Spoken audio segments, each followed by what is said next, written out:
Allahu Akbar, Allahu Akbar, Allahu Akbar. La ilaha illallah, Allahu Akbar.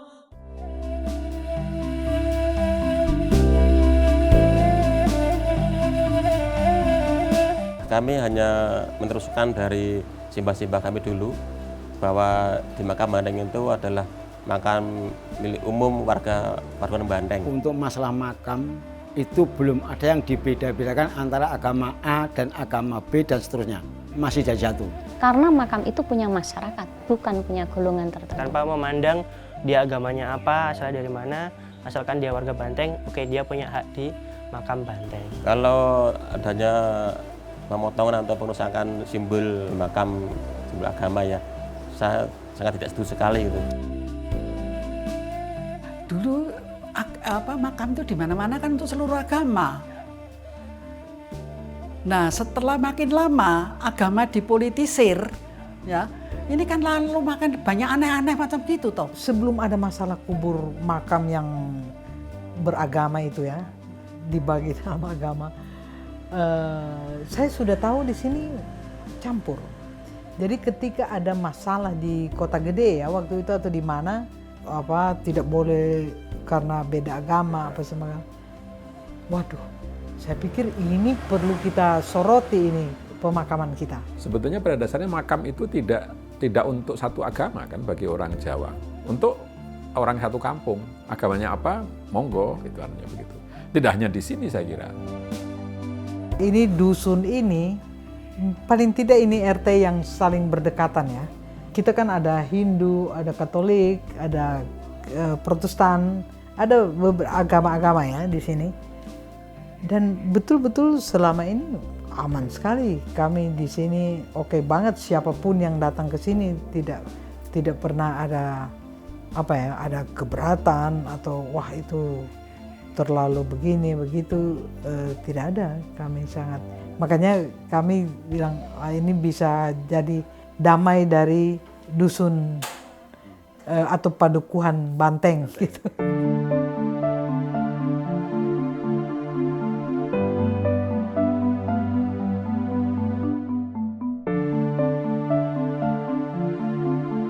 Padukuhan Banteng khususnya netral. Nggak ada yang istilahnya masang getiro A, B, C dan seterusnya, itu juga nggak ada. Nah, umpamanya saya ikut A, terus saya masang bendera, wah kita juga nggak etis, Mbak. Orang di Jogja pada dasarnya itu toleran. Tetapi ada keadaan-keadaan tertentu yang menyebabkan orang-orang itu terpengaruh oleh intoleransi. Ketika akan membangun gedung gereja ini di sini, itu justru didukung oleh masyarakat dusun Banteng dan gotong royong. Mereka dengan sukarela, tanpa paksaan, dengan keinginan sendiri gitu. Nah, oleh karena itu kita pelihara, kita kembangkan bersama kerukunan, keakraban dan juga interaksi agar bukan membawa kehancuran tapi sebaliknya membawa damai sejahtera. Intervidai harus tetap maju bagaimana memfasilitasi supaya dialog antar agama bisa berjalan dengan baik, terutama ya tadi saya kira baik kalau ada data-data tentang hubungan interreligius di wilayah kita ini, sehingga dengan data itu lalu bisa melakukan apa-apa yang seharusnya dilakukan ya, berdasarkan data yang bisa dibuat.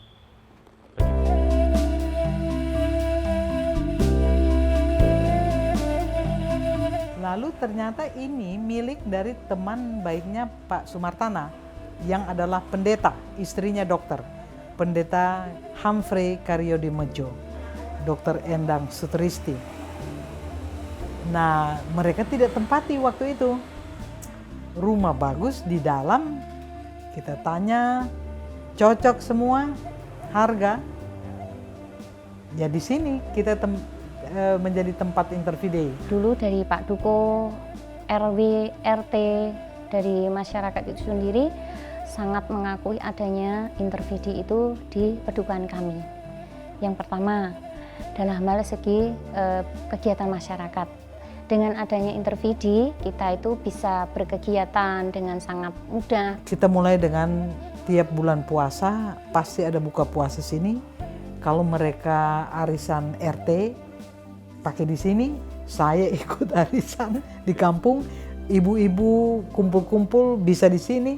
Seperti itu. Dan dulu pembantu rumah tangga kami tukang masak sebenarnya ya. Sari, Mbak Sari, orang Kritik Kebumen, dia justru menjadi pengajar ibu-ibu Al-Quran dan bahasa Arab. Banyak fasilitas dari intervidi yang dapat berguna untuk kami, seperti lapangan yang beberapa kali kami gunakan untuk kegiatan kepemudaan maupun perayaan hari besar di wilayah Padukan Banteng. Saya menemukan momen bahwa intervidi itu membawa dampak ke Banteng secara tidak langsung terkait kerukunan agama yang ada di Banteng. Sewaktu kecil saya juga sering mengikuti kegiatan-kegiatan intervidi kayak lomba mewarnai, terus kegiatan kayak pernah ada camping juga, terus itu kegiatannya memang menurut saya mendidik sih. Intervidi mengadakan acara, terus mengundang pemuda. Dulu juga pernah ada buka bersama, itu lokasinya di intervidi. Dulu sholat Id itu masih dilaksanakannya di lapangan intervidi. Intervidi mempersilahkan lapangannya dipakai. Orang mau sholat Id di mana? Kami masih punya tanah kosong itu. Mereka pakai itu, silakan. Jadi itu awal-awal kedekatan kami ya dengan warga kampung dan benar-benar kita bergaul. Tempat istilahnya bernaung di semua agama, sehingga keberadaan intervidi pun di sini tetap diterima dengan baik di masyarakat Kampung Banteng. Intervidi itu kerukunan agama. Kalau pernah pertemuan di sini itu saya pernah itu ada dari macam-macam kepercayaan, ada bisu, ada kepercayaan dari agama macam-macam itu kumpul di sini. Kalau saya sih masalah kerukunan umat beragama itu harus wajib. Ya kalau saya itu saya anggap penting itu supaya keamanan beragama itu terjamin. Contoh bulan Ramadan, Mbak Elga sendiri itu sering ngundang buka bersama. Satu, kedua kalinya pun Mbak Elga sendiri itu sering tanya kalau ikut pas ada acara pengajian boleh enggak? Boleh, kenapa enggak boleh? Ada suasana kekeluargaan meskipun kami berbeda keyakinan. Dan suasana itu memang menurut saya memang harus tetap dipelihara di dalam masyarakat Indonesia, dalam arti kata bangsa ini akan maju kalau kita bisa saling menghormati. Nah lalu ada ide dari Dek Tono itu, bagaimana ya kalau kita kumpul lagi. Nah ketika kumpul lagi tambah ada Romo Mangun, ada Gus Dur, kayak gitu tambah, terus kita diskusi lah. Nah lalu peristiwa itu menjadi permulaan kita diskusi bersama di sini, di atas sana dulu. Di sini itu mudah mencari anak muda yang bisa kerja volunteer dari semua komunitas agama, suku, mungkin aspirasi politik itu bisa di sini ketemu. Siapa saja cari itu ketemu di sini. Saya melihat pada dasarnya orang Jogja, Jawa pada umumnya dan orang Jogja itu orang yang sangat toleran.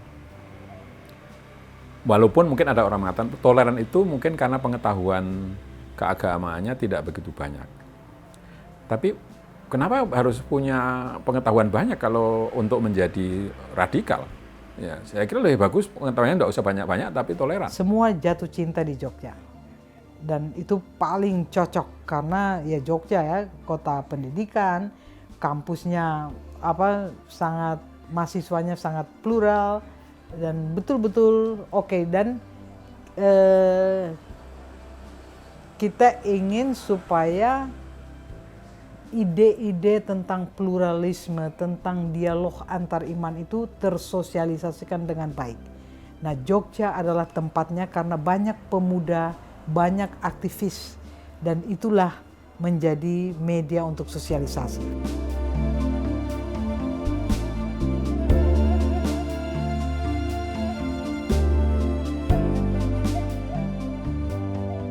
Pendiri itu ada 5 orang. Memang semua bapak-bapak ya, pendiri yang formal itu. Ada Sumartana, itu penggagas ya.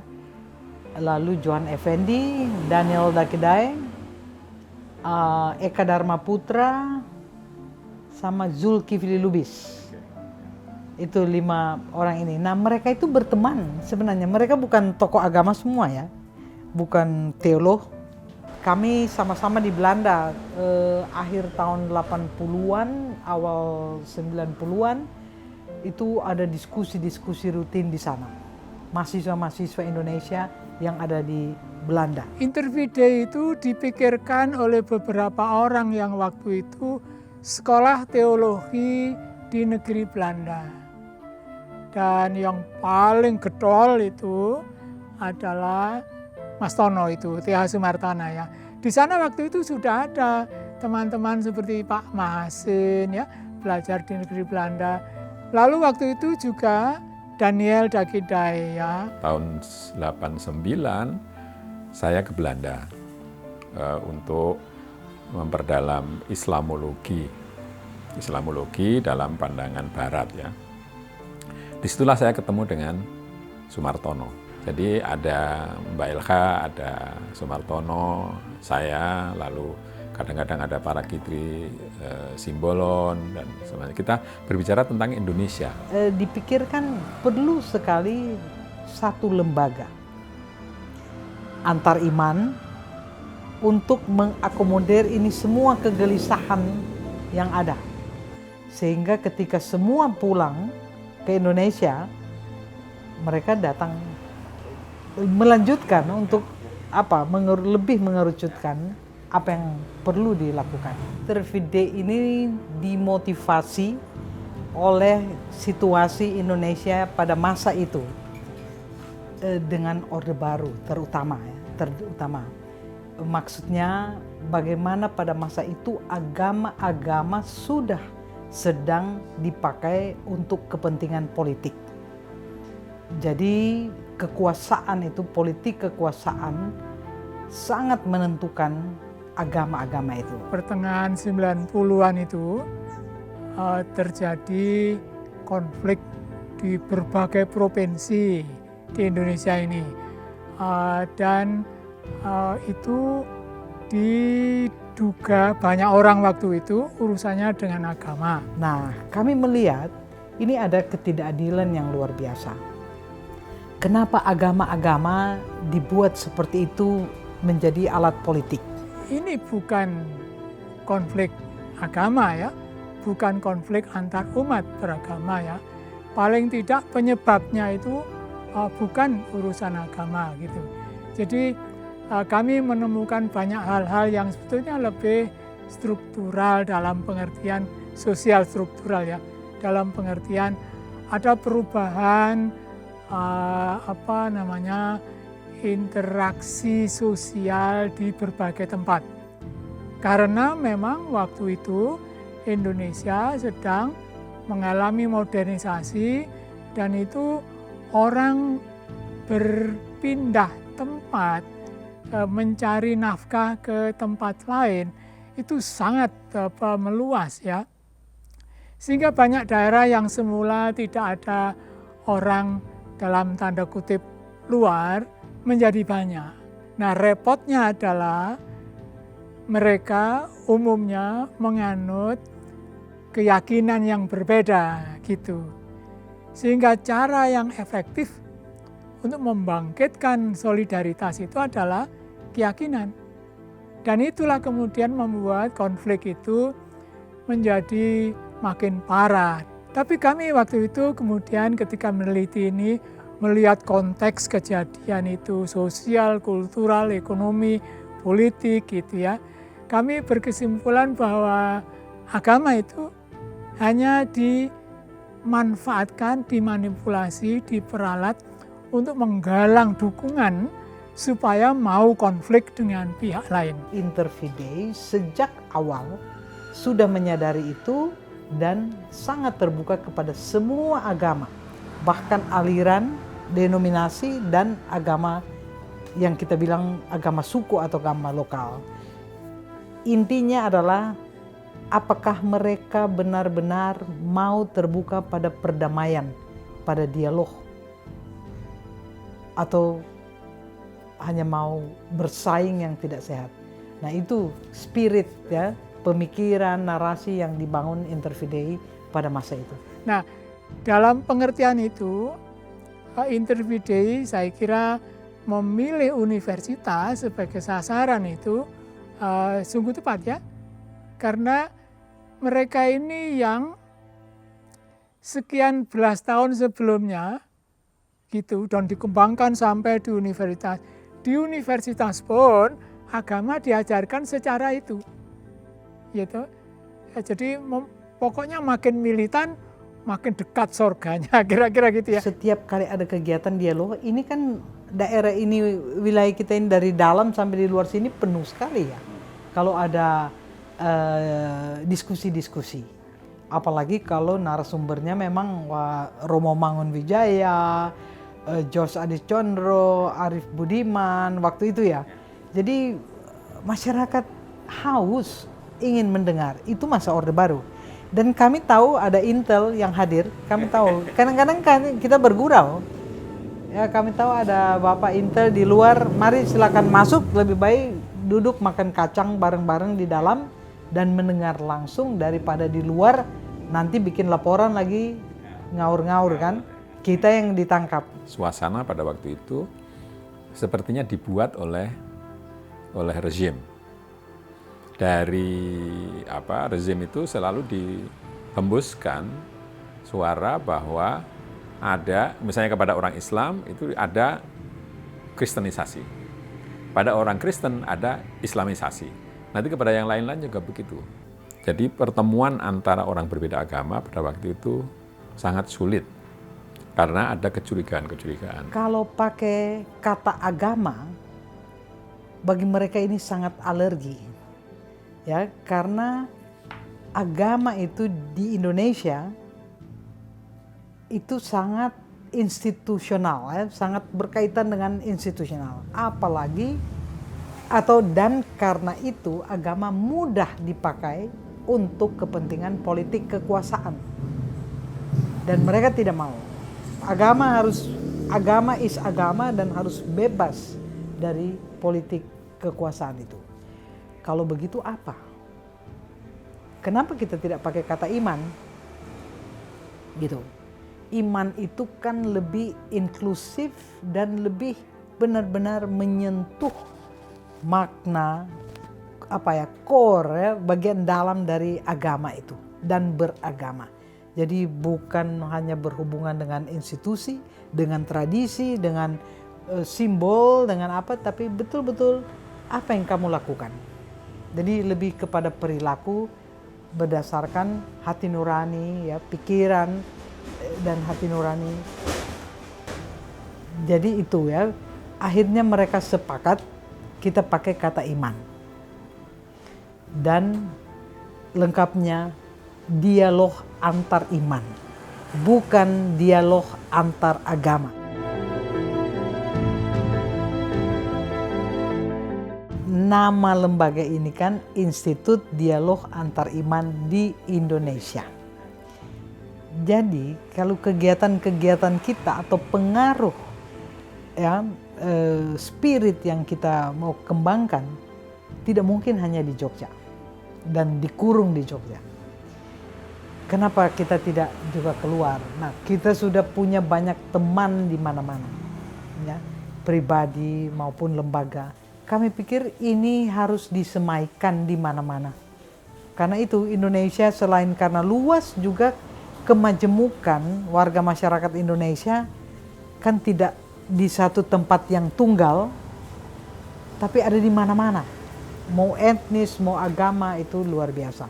Dan kami juga sangat diperkaya oleh pengalaman di daerah-daerah. Orang bisa saling belajar, tidak hanya Jakarta, tidak hanya Jogja. Narasumber itu di mana-mana ada.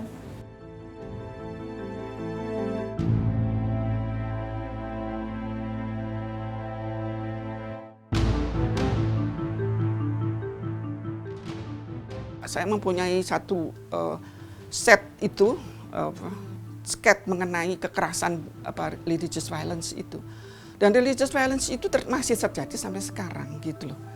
Jadi bagaimana sebetulnya peran dari Intervidi terhadap jangan sampai ada religious violence gitu loh. Jangan sampai, karena kemanusiaan itu kita harus ada solidaritas antara sesama manusia, itu yang penting. Intervidi yang memulai tahun 90-an itu, dan saya kira Mas Tono adalah tokoh yang memulai dialog antar agama yang sebelumnya tidak ada, bahkan antara Kristen dan Islam terjadi saling curiga akibat dari warisan emosional perang salib. Itu saya kira tonggak besar yang dibuat oleh Sumartana melalui kawan-kawannya yang jadi Agent of Change Indonesia, itu punya peranan besar memulai dialog antar agama di Indonesia. Intervidi mampu untuk mengumpulkan tokoh-tokoh antar generasi yang mereka memiliki ketertarikan. Mereka punya tanggung jawab tentang dialog-dialog antar agama, dialog-dialog antar iman, yang ujungnya adalah bagaimana membicarakan tentang kedamaian antar agama. Intervidi ini menjelajah, seperti kata saya tadi, ke seluruh pelosok tanah air. Bukan saja ke kota-kota besar seperti Jogja tempatnya atau sekretariat Intervidi, tapi ke kota-kota besar lainnya yang ada di Jawa, ya. Bukan hanya ke Makassar atau ke Palu, atau ke Banjarmasin atau Pontianak di Kalimantan, atau ke Jayapura di Papua sana, tapi ke tempat-tempat yang lebih jauh dari kota-kota yang kita kenal sebagai kota yang ramai itu pun Intervidi melakukan kegiatan-kegiatannya. Setelah bergabung ke dalam kegiatan-kegiatan Intervidi, asumsi-asumsi yang keliru itu berangsur-angsur cair dan hilang sama sekali.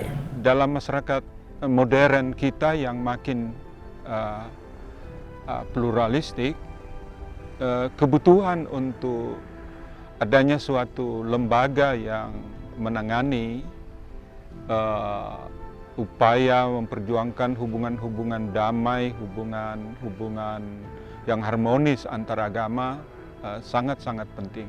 Mas Tono menggunakan pendekatan tokoh ya, merangkul Romo Mangun, Ibu Gedong, Gus Dur, kemudian Biku Sri Fana Faro, kemudian tokoh yang lain berhasil membuat Konghucu menjadi salah satu agama di Indonesia. Saya kira ini prestasinya Intervidi secara konkret adalah memulai, menginisiasi, dan kemudian terjadi gerakan sivil. Tapi saya lihat Intervidi melakukan secara intensif upaya-upaya untuk menyebarkan berbagai informasi, mengembangkan upaya-upaya conscientizing ya, untuk membuat orang sadar bahwa berbeda itu adalah sesuatu yang given, yang kodrati, yang tidak bisa dihindari.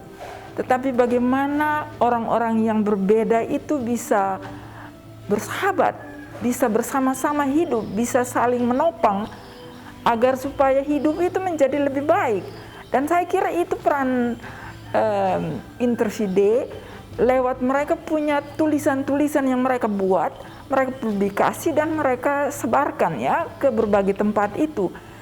Dan bagi saya ini baik sekali yang dilakukan oleh Interfide di Indonesia, khususnya di tengah-tengah kondisi di mana orang-orang cenderung sekali menggunakan perbedaan dan keragaman yang ada di antara kita itu bukan untuk saling menghormati dan menghargai, tetapi justru untuk saling berkonflik satu dengan yang lain. Ketika Indonesia mengalami berbagai konflik bernuansa SARA, mulai dari tahun 1990-an akhir sampai dengan tahun 2000-an awal, Interfide tampil mempromosikan kehidupan bersama sebagai manusia yang bermartabat, kehidupan secara damai, dan kehidupan di mana yang berbeda saling menghargai.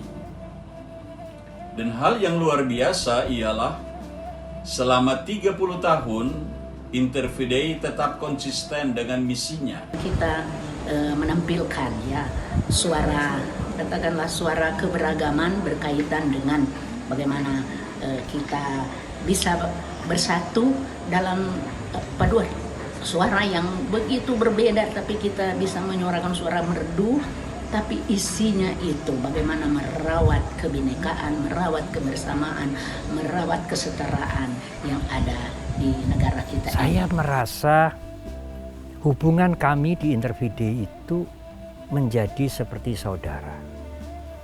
Perbedaan iman, perbedaan keberagamaan kami jelas, tetapi perbedaan itu tidak membuat jarak kami dengan berbagai kelompok yang kami pernah ikut.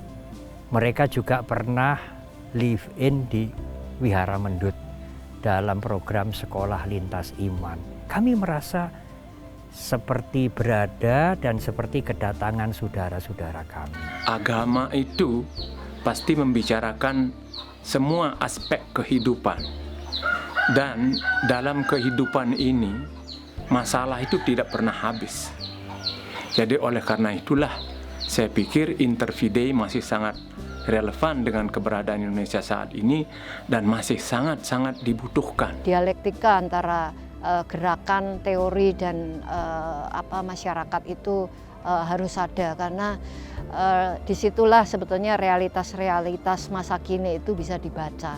Dengan begitu Interfide akan tetap relevan. Saya kira sangat relevan sekarang ini, sebab Indonesia tetap adalah sebuah masyarakat bangsa yang beragam, suku-sukunya, agama-agamanya, ya, dan berbagai perbedaan yang ada di dalam masyarakat kita. Dian Interfide dilayani oleh sekian banyak pribadi yang saya anggap waktu itu sungguh sangat hebat.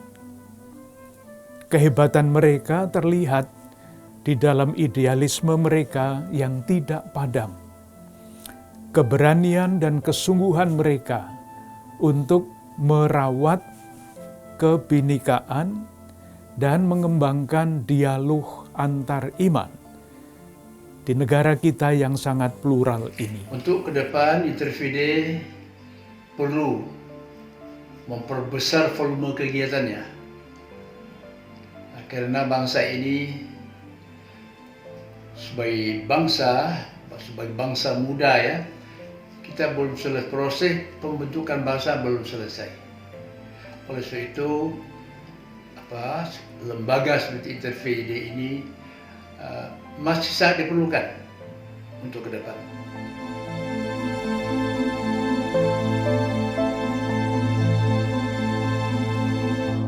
Kita tahu sampai sekarang agama-agama masih mudah dipolitisir. Dan itu salah satu mimpi kita untuk bagaimana mengubah paradigma. Karena itu bagi kami juga bukan hanya di level tokoh atau pimpinan agama-agama ya.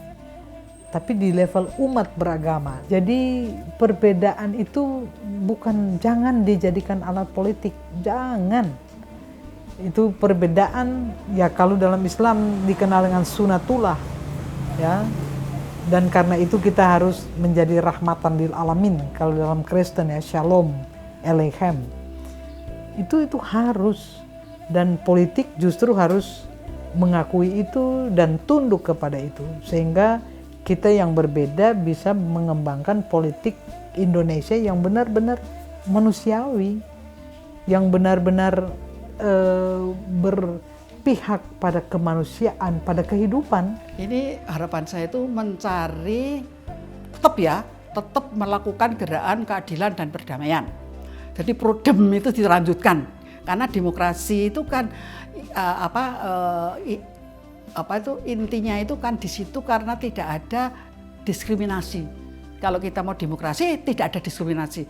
Lah diskriminasi dari segala macam bentuk. Ini yang saya peroleh pelajaran tentang pluralisme dari Gus Dur ya, bahwa itu tidak ada perbedaan. Pluralisme itu realitas.